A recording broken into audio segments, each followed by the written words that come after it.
Smiley, how are you, boy? How are you doing? Thank good. What was good this year? It's the Baba that Then you tell Baba to bob your head like this. Yes. And Mutako national anthem, say Muta. I'm learning. You are still learning it for how long?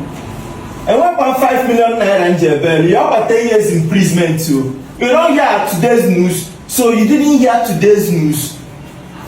In a country they collapse, so you collapse, so can 18 line. You see no in a national anthem. Now you have 5 million naira fine, more budget 10 years imprisonment. And see government because we lead by example. Can Tinubu come and sing national anthem for us so that we all learn from Naka Tinubu?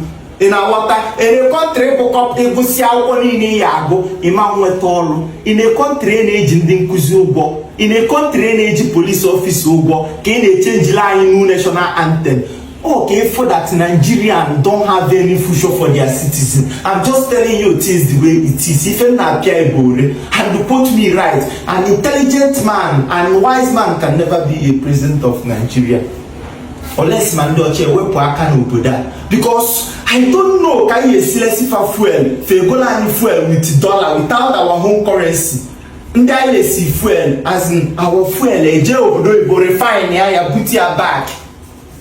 Are you getting my diploma? If you not start about clean English, it can only get better. So you people should come and sing national anthem for us so that we all learn from Akun. You want to go? Yeah, maybe go.